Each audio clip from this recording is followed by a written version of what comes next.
Hey, deserving listeners, Love in Paradise, the Caribbean, a 90-day fiancé story. Let's watch. Like, see us on vacation, like...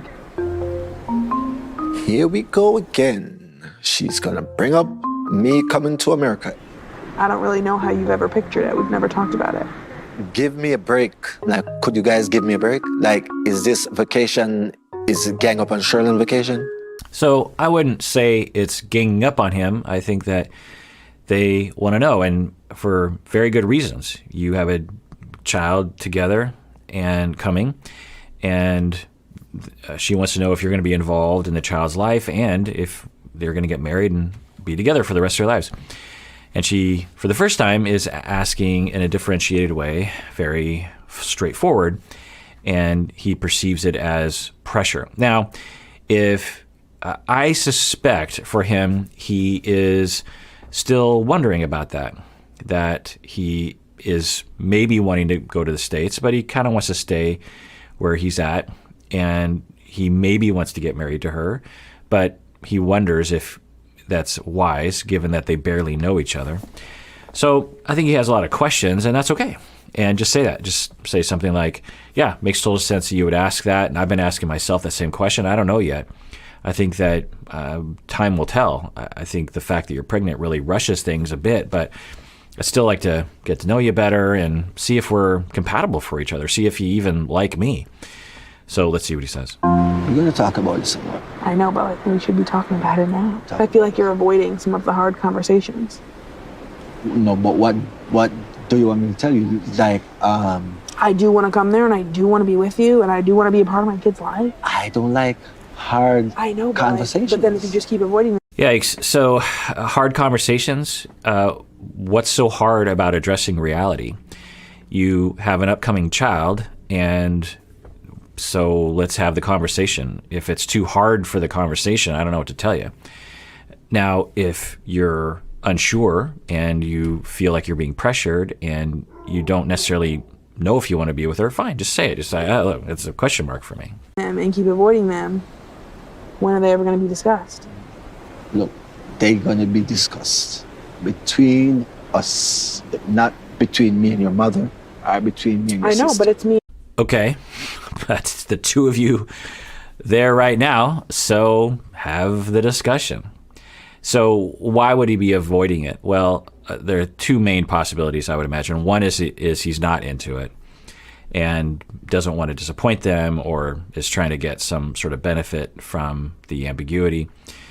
Or he's questioning. He doesn't know. He thinks, well, maybe, but I don't know. And he doesn't want to disappoint her by saying it's a question mark. You right now. Look, personally, I don't like to feel like I'm being boxed in, like. And I'm not trying to box you in either, but I just don't think you're necessarily being realistic and considerate of like a lot of what I've sacrificed on my own already. So this kind of argument is common, but doesn't make any logical sense. Essentially what you're saying is, look, I've sacrificed so much because I want to make this work with you. So therefore you must sacrifice a lot for me. Usually people will sacrifice for things that they want. And if he's not making the sacrifices, then maybe he doesn't really want it. And instead of acknowledging that possibility at the very least of, well, I'm getting a lot of indications that he isn't actually into me, and he might not even be that interested in being a father to our child. Because if he was interested, he would be talking in a way that would indicate that. And I think that for some people in Aryanna's shoes, there's this fantasy and you're hoping, and so you can't accept the possibility that the other person might not be into it. And so you're just on this assumption like, well, of course they're into it because I'm into it, and therefore I'm going to pressure the other person to rise to the occasion, even though they might not want to. What can I do about that, though? We can talk to somebody, start getting the process going, and like... But again, does he want to? She's assuming that he wants to, instead of slowing down like earlier and saying, what do you want? And if I were her, I'd be like, on a scale from 1 to 10, how badly do you want to marry me? On a scale from 1 to 10, how badly do you want to move to the States? On a scale from 1 to 10, how badly do you want to be a father to this child? And if he gave any other answer other than an answer, if he avoided the question, then I'd say, well, then I'm going to assume it's a 1, because if you really wanted it, you'd tell me. And then I would act accordingly and plan accordingly. I take marriage real seriously because my parents divorced when I was like 10 or 11. It was a real rough time for me. Like, they used to argue, they used to fight, and like nobody was considering like what the splitting up would do to me and my brother. All right, interesting. They rarely go into the histories of the individuals, and so he's talking about a divorce, which is common.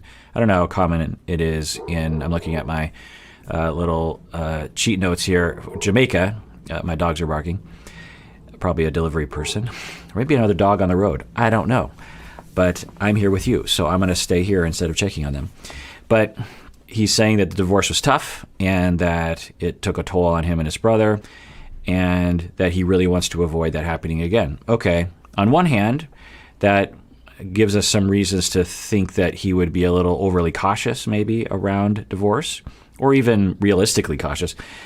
The other possibility, regardless of his history, is, again, he's just not into her and he doesn't want to marry her, and he's just looking for any excuse to say this. Because, a lot of people come from divorced families, and when they're into someone and they love someone and they want to marry someone, they don't let their pasts usually interfere with, at the very least, being involved. They might say, well, let's avoid marriage, but I want to be with you forever.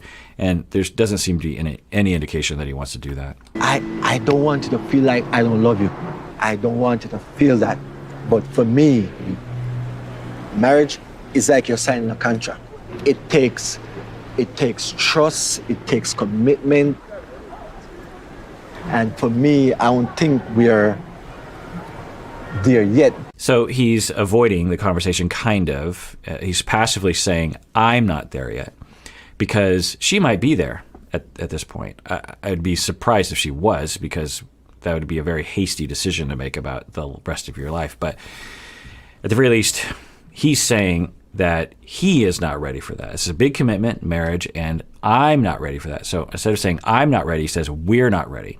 And given the fact that I think she's prone to fantasy, she will say, what are you talking about? We're ready. Let's see what she says. Am I right? You are right, but you also have to realize too that you're asking me to do everything on my own until we get to that point. Okay, good. So she agreed. She says, yeah, you're right. We aren't really at that point yet. And okay. Now, under normal circumstances, that wasn't 90-day fiancé related, they just take their time. Maybe take a few years to date a long-distance relationship and see if it works out. Maybe that's where they're headed. It gives me a lot of mixed feelings. I fully understand, what marriage means to him. But, you would think that, the, mother of your child, why would you want to keep disappointing her? But yeah, I get that she's hurt, and I get that she wants to be loved, and I get that she feels rejected, for sure. But if he's not into you, he's not into you, and you don't want to force him into a relationship, even if you have a kid together. You don't want him to be, at least, depending, of course, but I imagine that she comes from a mainstream United States culture that love is important in a marriage. I don't know for her. But if she does hold that value, then you don't want someone marrying you just because you're having a kid and they don't really love you.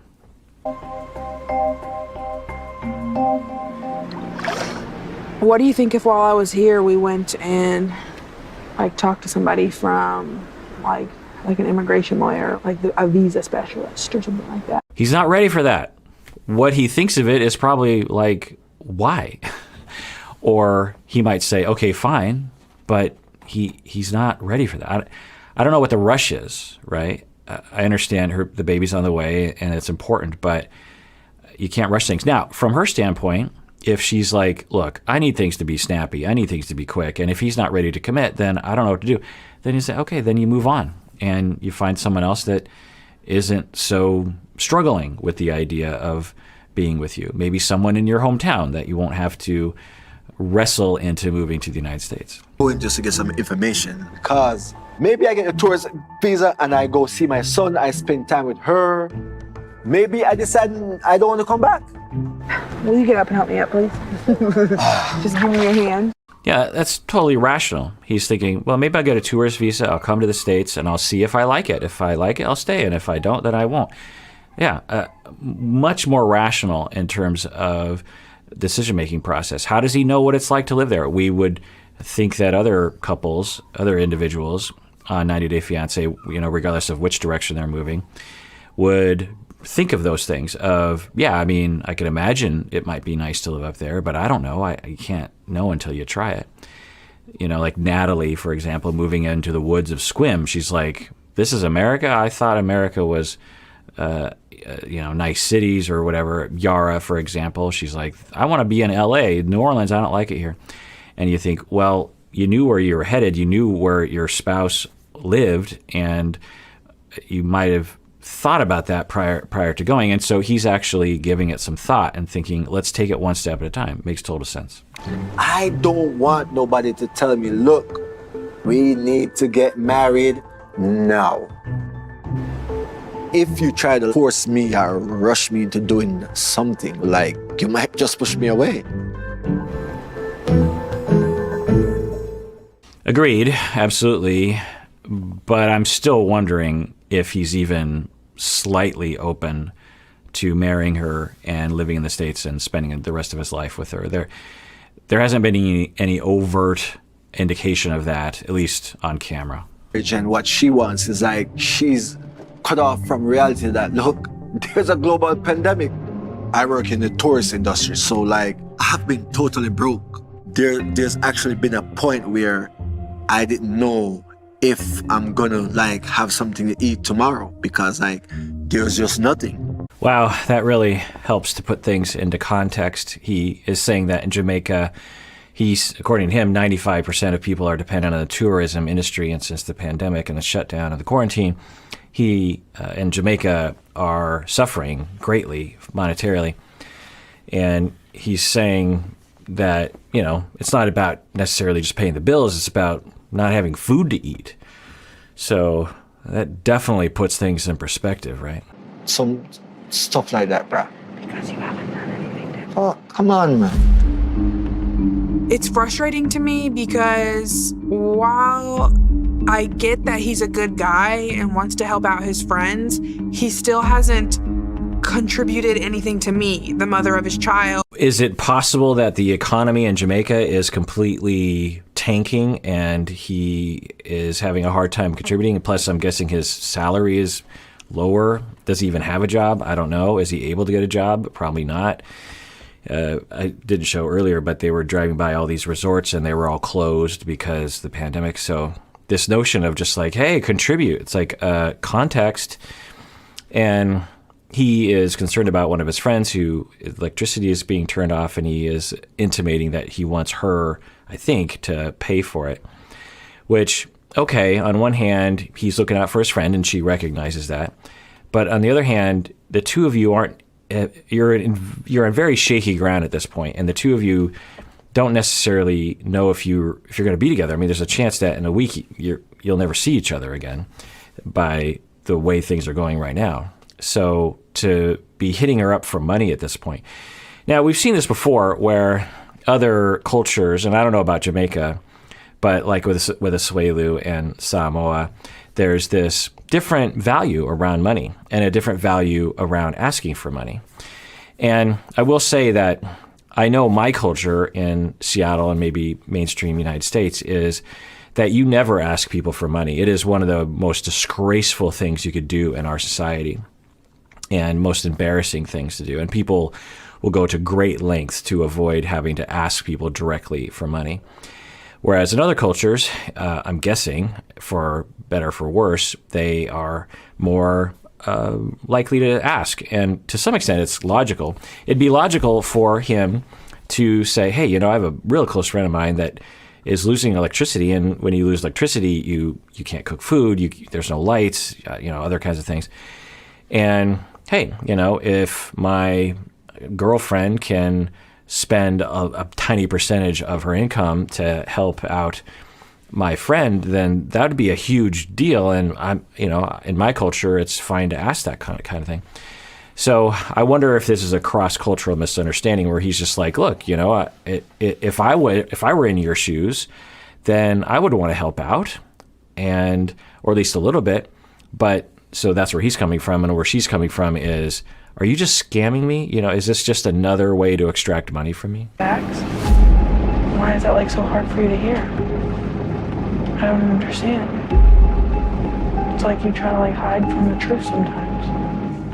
Come on, man. Yo, I feel like to get off this bus, man. I swear to God, I feel like to get off this bus. Oh God, relax. Fuck. Not a good sign, the way that they talk to each other. A lot of contempt, a lot of put-downs, no intimacy. We haven't seen any comfort or closeness between the two of them since she landed in Jamaica. So in order to cope with a moment like this, you have to have some foundation of closeness and togetherness and love.